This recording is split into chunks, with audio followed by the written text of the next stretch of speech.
Masayang balita mga Ophirians, naririto na ang Serpent Seed Part 4. Bago tayo magpatuloy, mariin naming ipinapayo sa mga bagong subscribers or viewers na panoorin muna mula sa umpisa ang Creation Series bago tumuloy dito sa Babylon Series. Wala po kayong maiintindihan sa videong ito kung lalaktawan ang mga naunang video. Sa sinundang video, huminto tayo sa Noah's Flood at nag-iwan tayo ng katanungang sino ang serpent seed sa Noah's Ark na nagpatuloy pagkatapos ng baha. Hindi nyo aakalain na ang susi para masagot ang katanungan na yan ay matatagpuan sa pangyayaring nalasing at nakatulog si Noah ng nakahubad. Genesis chapter 9 verse 18 hanggang 27. The sons of Noah who came out of the ark were Shem, Ham, and Japheth. Ham was the father of Canaan. These were the three sons of Noah, and from them came the people who were scattered over the whole earth. Noah, a man of the soil,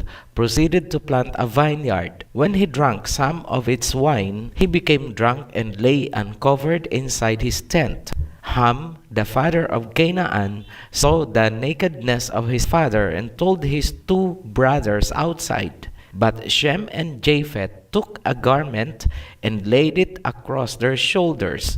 Then they walked in backward and covered their father's naked body. Their faces were turned the other way so that they would not see their father's nakedness. When Noah awoke from his wine and found out what his youngest son had done to him, he said, "Cursed be Canaan. The lowest of slaves will he be to his brothers." He also said, "Praise be to the Elohim of Shem. May Canaan be the slave of Shem. May Elohim extend Japheth's territory. May Japheth live in the tents of Shem, and may Canaan be the slave of Japheth." Yung mga hindi po well-versed sa English, pakibasa nyo na lang po yan sa Tagalog. Ganito po ang nilalaman ng talata.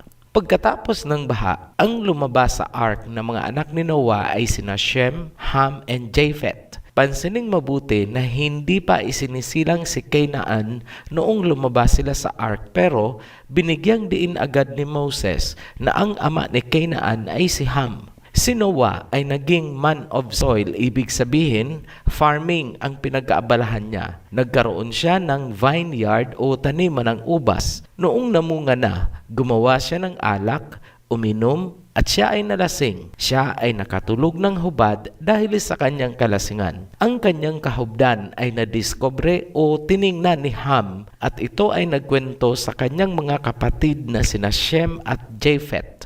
Ang ginawa naman ni Shem at Japheth ay kumuha ng blanket o kumot. Inilagay nila sa kanilang likod hanggang balikat at patalikod silang naglakad papunta kay Noah para ito ay takpan. Noong nagising si Noah at nalaman niya ang ginawa ni Ham, nagalit siya at isinumpa niya si Canaan na anak ni Ham. Pansinin na si Ham ang may kasalanan, ngunit ang isinumpa ay ang anak niyang si Canaan. Matagal nang pinagtatalunan kung ano talaga ang kahulugan ng pangyayaring ito. Gagamit tayo ng mga guide questions para malinaw ang pagtatalakay. Number 1. Ano ba talaga ang kasalanang nagawa ni Ham? Number 2. Bakit si Canaan ang isinumpa at hindi si Ham? Number 3. Bakit ang parusa ay damay ang buong henerasyon ni Canaan? Number 4. Bakit binigyan diin ni Noah na ang Panginoon ni Shem ang purihin? Malalim po at sobrang matalinhaga ang kwentong ito. Hindi ito mauunawaan ng mga taong ayaw tanggapin ang kaalamang ibinahagi ng Ophirian Heritage tungkol sa Serpent Seed sa Creation Series.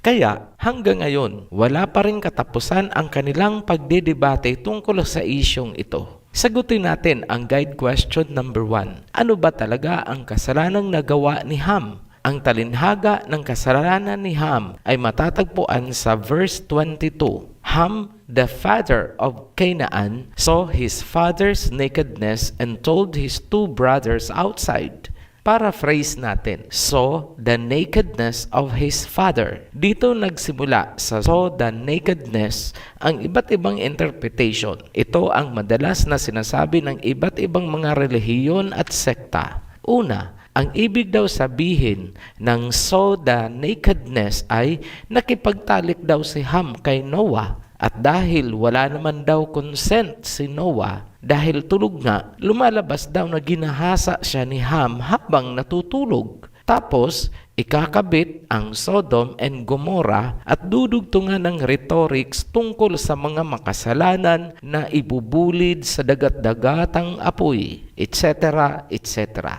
Napakaganda nga namang sermon, pero tinabunan ng doktrina ang totoong kahulugan ng kwento. Ano ang analysis ng Ophirian heritage? Una, dapat kunin ng buo ang phrase na saw the nakedness of his father. Kapag tinanggal mo ang of his father, mali na ang kahulugan. Kailangan ding tandaan na ang phrase na saw the nakedness of his father ay pareho lang sa uncovered the nakedness of his father. Ibinigay ang kahulugan niyan sa Leviticus at Deuteronomy. Ganito ang sinabi ng Leviticus. Matatagpuan sa Leviticus chapter 20 verse 11. The man who lies with his father's wife has uncovered his father's nakedness. Both of them shall surely be put to death. Their blood shall be upon them. Sa Deuteronomy naman, ganito ang sinasabi. Deuteronomy chapter 27 verse 20. Cursed be anyone who lies with his father's wife because he has uncovered his father's nakedness. Maliwanag na ang phrase na uncovered the nakedness of his father ay ang pakikipagtalik ng anak na lalaki sa kanyang ina o sa asawa ng kanyang ama. Incest at adultery.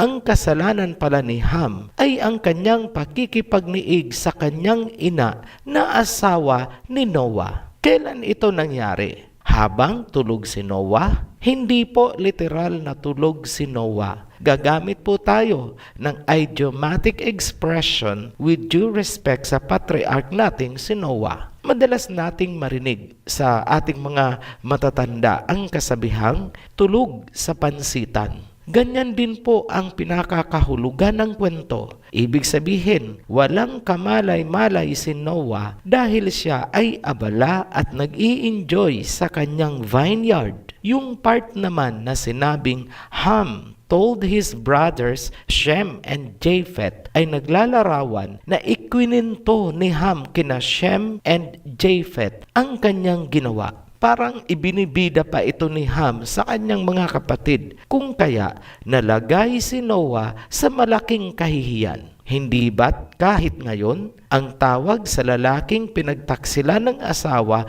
ay may ipot sa ulo? Ganyan din po ang concept sa panahon ni Noah. Malaking dagok sa pagiging husband at father figure, lalo na't sarili mong anak ang may kagagawan. Matapos ibida ni Ham ang kanyang ginawa, dalawang reaksyon ni Shem at Japheth ang dapat pansinin. Una, patalikod silang naglakad para hindi nila makita ang kahubdan ni Noah, at pangalawa, tinakpan nila ito ng kumot. Ano ang ibig sabihin? Una, prinotektahan nila ang sarili na huwag matukso o gumaya sa kamunduhang ibinibida ni Ham. Pangalawa, tinakpan nila si Noah. Ibig sabihin, hindi na nila ipinagsabi kahit kanino dahil kahihiyan ito ni Noah. Huwag niyong isipin na nalalayo tayo sa topic. Mamaya, ipapakita namin ang kinalaman ng buong pangyayari sa serpent seed.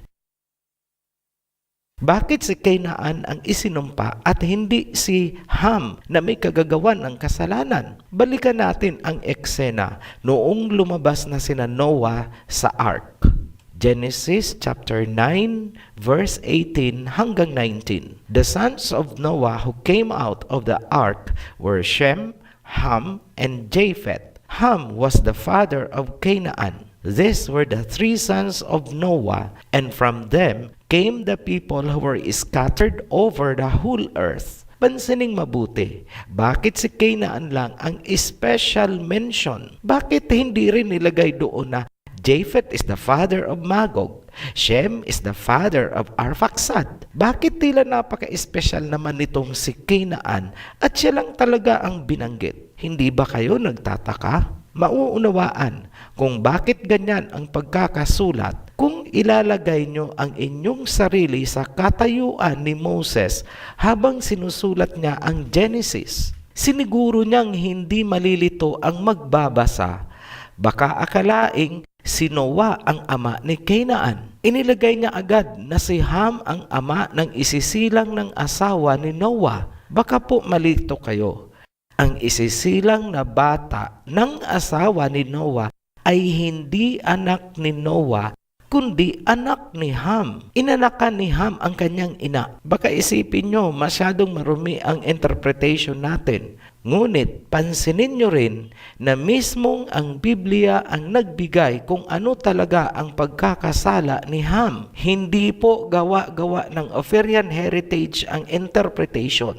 Ngayon, sagutin na natin ang guide question number 2 at number 3. Bakit si Canaan ang isinumpa at hindi si Ham? Bakit damay ang henerasyon ni Canaan? Para masagot yan, kailangan nating buksan ang lihim na pagkatao ng asawa ni Noah. Sino ang asawa ni Noah? Dahil hindi pinangalanan sa Biblia ang asawa ni Noah, titingin tayo sa mga extra-biblical sources at magsasagawa tayo ng cross-check at triangulation kung tutugma ba sa mga sumunod na pangyayari. Consider din natin ang posibleng translation issues bilang pag-iingat. Unahin natin ang Book of Moses, chapter 8, verse 12. And Noah was 450 years old and begot Japheth. And 42 years afterwards, he begot Shem of her who was the mother of Japheth. And when he was 500 years old, he begot Ham. Pansining mabuti na binigyang diin ng Book of Moses na iisa ang nanay ni Japheth at ni Shem. Kaya parang lumalabas na iba ang ina ni Ham. Ayon naman sa Writings of Abraham, chapter 11, verses 1 hanggang 3. And when Noah was 450 years old, he begot a son and he called his name Japheth. 42 years later, he begot another son of her who was the mother of Japheth. And he called his name Shem. 8 years later, Noah begot a son of his wife Naamah, who was of the seed of Cain, and he called his name Ham. Nagtugma na ang Book of Moses at ang Writings of Abraham. Iba ang ina ni Shem at Japheth. Iba naman ang ina ni Ham. Sinabi din na si Naamah mula sa bloodline ni Cain ang ina ni Ham. 3 punto ang naklaro sa Writings of Abraham. Una, magkapatid si Shem at Japheth sa unang asawa ni Noah. Pangalawang punto, si Ham ay half-brother lang ni na Shem at Japheth sa ama. Pangatlong punto, ang ina ni Ham ay si Naamah na galing sa bloodline ni Cain. Ayon din sa Midrash, Genesis Rabbah at Rashi's commentary, si Naamah ang asawa ni Noah. Ophirian, hindi natin pwedeng tanggapin ang impormasyon na yan dahil wala yan sa Biblia. Tama po kayo, wala sa Biblia. Ngunit, kung papansinin natin, ang mga impormasyon na yan ang nag-bridge sa mga missing gaps ng nasusulat sa Genesis. Ngayon, mag-cross-check na tayo sa Genesis. Sino si Naamah? Genesis chapter 4, verse 22. Zillah also had a son, Tubal-Cain, who forged all kinds of tools out of bronze and iron. Tubal-Cain's sister was Naamah. Ayan, lumutang na si Naamah sa Genesis, kapatid ni Tubal-Cain, at sila ay mga anak ni Lamech. Si Lamech naman ay apo ni Cain sa talampakan. Lumalabas na si Naamah at Ham ang carrier ng serpent seed na sumakay sa Noah's Ark. Tugma ang Book of Moses at Writings of Abraham sa Genesis. Lalong titibayan kapag nailabas na natin kung ano ang ginampanan ni Naama sa bandang huling panahon. Ngayon, pwede na nating sagutin ang tanong na, bakit si Kainaan ang isinumpa at hindi si Ham? Unang rason, dahil nasusuklam ang ina ni Kainaan sa Elohim. Paano namin nasabi na nasusuklam sa Elohim ang asawa ni Noah? Una, siya ay lahi ni Cain. Alam niya ang pinagdaanan ng kanyang lahi. Nakita niya kung paanong namatay ang kanyang mga kamag-anak at kaibigan sa baha. Alam ni Naama na sa lahi ni Cain, siya lang ang nakaligtas at ang kanyang anak na si Ham. May basihan ba ang sinabi nating nasusuklam at kinamumuhian ng asawa ni Noah ang Elohim? Yes. At ano ang parusa kapag kinamumuhian o kinasusuklaman mo ang Elohim? Exodus chapter 20 verse 5. You shall not bow down to them or worship them, for I the Elohim am a jealous El, punishing the children for the sin of the parents to the third and fourth generation of those who hate me. Maliwanag na ang parusa ay napupunta sa mga anak hanggang sa ika-4 na henerasyon kapag kinasuklaman mo ang Elohim. Kaya si Kainaan ang pinarusahan ni Noah ng sumpa. Ophirian, anak naman ni Naama si Ham. Bakit hindi si Ham ang isinumpa ni Noah? Tama, anak ni Naama si Ham. Ngunit anak din si Ham ni Noah. Hindi kinasusuklaman ni Noah ang Elohim. Isa pa, si Ham ay saklaw ng covenant ng Elohim kay Noah. Hindi pwedeng sagasaan ni Noah ang blessings ng Elohim kay Ham. Pangalawang rason, bakit si Kainaan ang isinumpa? Si Kainaan ay bunga ng isang pagkakasala na may kinalaman sa genetics na magpapasalin-salin hanggang sa huling panahon. Walang pinagkaiba sa bunga ng pagkakasala ni na Adam and Eve noong nasa recovery period ang tao dahil sa pagkaka-extinct ng lahi ng first couple. Nasa proseso ng renewal ang sangkatauhan sa pamamagitan ni na Adam and Eve noong sumingit ang serpent seed. Matapos ang baha, si Naama at si Ham na lang ang natitira na pwedeng magpatuloy ng serpent seed ni Cain. Ngunit ang serpent genes ni Ham galing sa ina ay mahina na dahil na-dilute na ito ng pure genes ni Noah. Isa lang ang paraan para muling mabuhay ang serpent genes sa magiging anak ni Ham. Kailangang ang maging ina ng anak ni Ham ay serpent seed carrier din at yun ang ginampanan ng kanyang ina. Ang bunga ay si Kainaan. Yan ang pinakamalalim na dahilan bakit si Kainaan ang isinumpa ni Noah. Ngayon, dumako tayo sa guide question number 4. Bakit binigyang diin ni Noah na ang Panginoon ni Shem ang purihin habang isinusumpa niya si Kainaan? Alam ni Noah na ang sumpa ay unti-unting mangyayari o magkakatotoo sa paglipas ng panahon. Ngayon, bakit very specific si Noah na Elohim or God of Shem ang pupurihin? Bakit hindi niya sinabi na, praise the Elohim of Shem and Japheth? Isa lang ang obvious na sagot. Dahil si Shem ang panggagalingan ng Misaya na isisilang at lahi ni Shem ang magpapatuloy ng pagsamba sa tunay na Elohim ni Noah. Nasagot na natin ang mga guide questions 1, 2, 3, and 4. Ngayon, para lang maunawaan kung paano natupad ang sumpa kay Kainaan, mag-pass forward tayo sa panahon na nagkahiwa-hiwalay na ang mga tao mula sa Tower of Babel. Huwag po kayong malilito. Si Naama at Kainaan ay sumabay na sa pag-alis ni Ham sa Shinar, ngunit Pagdating nila sa Lebanon, nagpaiwan sa Canaan at Naama at inukupan nila ang Lebanon papuntang silangan sa Jordan River hanggang sa may border ng Egypt sa timog. Sa ancient history, may isang city na pinangalanang Naama sa land of Canaan. Obviously, hango sa pangalan ni Naama. Yan ay isang historical fact na sinuportahan din ng Book of Jubilees. Noong inukupan ni Canaan ang lugar na sinabi natin, isinumpa siya ni Ham at ng kanyang mga kapatid na sina Cush at Mizraim. Ito ang pangalawang sumpa na kinakaharap ni Canaan. Jubilees chapter 10 verse 29 up to 34. Thou hast settled in a land which is not thine, and which did not fall to us by lot.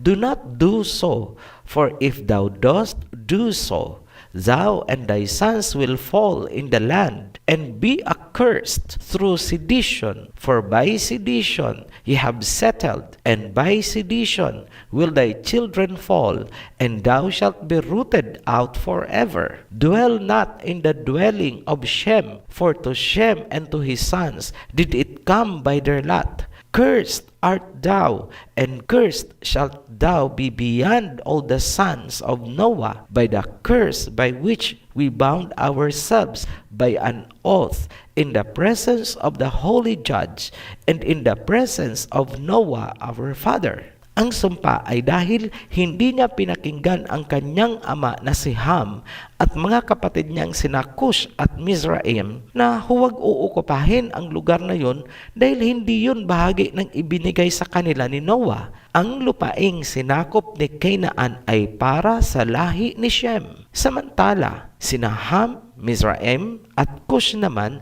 ay tumuloy na upang okupahin ang Africa na ibinigay sa kanila ni Noah. Sa panahong ito, dalawang sumpa na ang kinakaharap ni Canaan. Una, noong nalasing si Noah, magiging servants of servants daw siya. Ang pangalawang sumpa ay galing kay Ham at sa kanyang mga kapatid. Babagsak siya at ang kanyang sibilisasyon. Ngayon, paano natupad ang dalawang sumpa kay Canaan? Mag-pass forward ulit tayo sa panahon ni Moses para maipakita lang ang katuparan ng sumpa kay Canaan. Babalik na lang po tayo mamaya sa main topic na Mystery Babylon. Tapusin na natin ang tungkol sa mga sumpa kay Canaan. Sa panahon ni Moses, pinalaya na ang mga Israelites mula sa pagkaalipin sa Egypt. Ibinigay sa kanila ang lupain na inukupan ni Canaan. Tandaan natin na mula pa sa panahon ni Noah,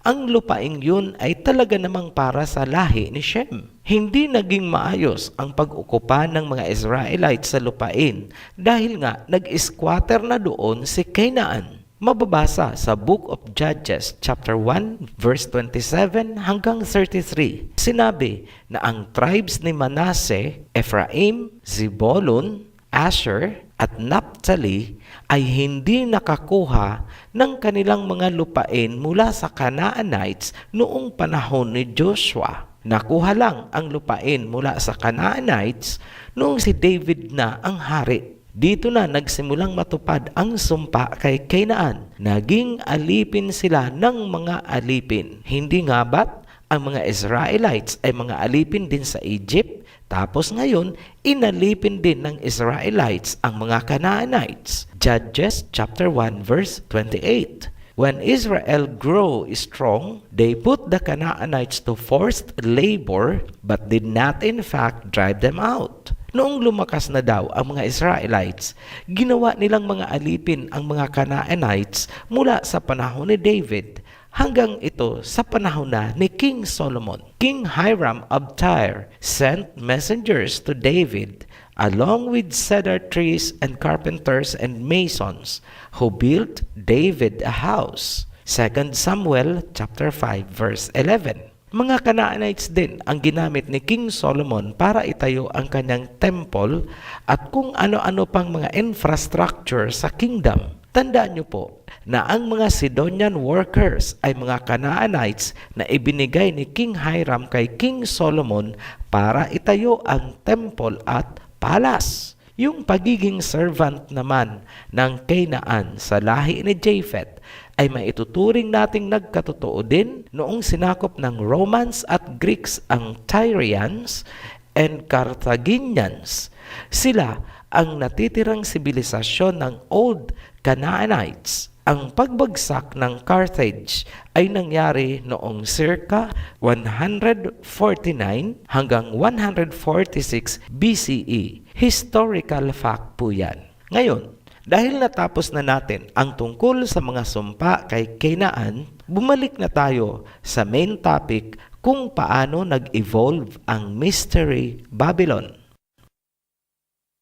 Ophirian, bakit hinayaan pa ng Panginoon na mag-survive ang serpent seed sa baha? Sagot, dahil kailangang matupad ang sumpang ito. Genesis chapter 3 verse 15. And I will put enmity between you and the woman, and between your offspring and hers. He will crush your head, and you will strike his heel. Maliwanag ang sinasabi sa Genesis na sa huling panahon pa dudurugin ng seed of the woman, ito yung mga Shemites, ang ulo ng seed of the serpent. Kailangang matupad ang sumpa, kaya hindi pwedeng mamatay agad ang serpent seed. Kailangang maglaban ang serpent seed at ang seed ng woman. Kung titingnan natin mula sa ibang aspeto, parang bahagi yan ng declaration of war sa pagitan ng Elohim at ni Lucifer. Remember, ang lahat ng nangyayari mula pa sa garden ay dahil sa pakikipag-power play ni Lucifer sa Elohim. Balikan natin yung panahong nabunyag ang milagro ni Ham at ng kanyang ina. Importante po ito para maunawaan natin kung paano isinilang ang Mystery Babylon. Matapos ang nangyari sa pagitan ni Ham at ng kanyang ina at ang inabot na kahihiyan ni Noah at matapos din ang pagsumpa kay Canaan, ganun pa rin kaya ang samahan nila? Malamang, hindi na. Hiwalayan na ito. Paano namin nasabi? Unang-una, ang asawa ni Noah ay may kimkim na puot at galit dahil sa baha na ipinadala ng Elohim ni Noah at Shem. Walang ina ang matutuwa na matapos mamatayan ng buong lahi, ngayon naman isinumpa ang kanyang bunsong anak. Tapos, habang isinusumpa ang kanyang bunsong anak, praise the Elohim of Shem. Lalong nag-aapoy ang galit ng asawa ni Noah.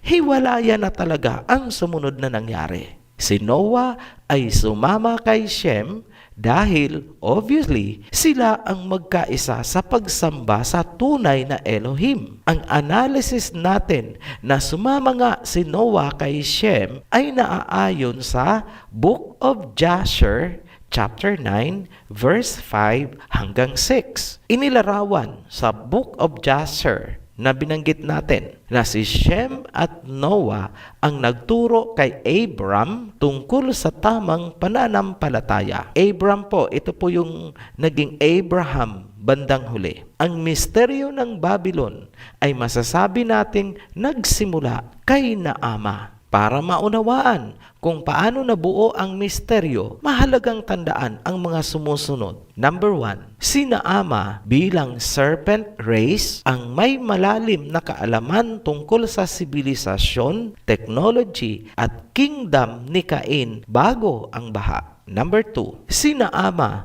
ay may kimkim na pagkapuot dahil sa sinapit ng kanyang lahi sa baha. Number 3, si Naama ang ina ni Ham at Canaan, at si Canaan ang may pinakamalakas na serpent gene, pangalawa sa kanyang ina. Ngayon, ang Babylon ay matatagpuan sa lupain na tinatawag na Mesopotamia. Malapit ito sa lugar kung saan sumadsad ang Noah's Ark sa Mount Ararat. Kasabay sa pagdami ng tao, nagsimula ding mabuo ang Mystery Babylon mula sa advocacy ni Naama. Paano nagawa ni Naama na impluwensyahan ang mga tao sa ways of Cain? Mauunawaan natin yan kung titingnan natin si Naama mula sa pananaw ng mga taong isinilang pagkatapos ng baha. Ganito ang tingin nila kay Naama. Si Naama ay isang mahiwagang nilalang mula sa ibang panahon at nakarating sa kasalukuyang panahon lulan ng napakalaking bangka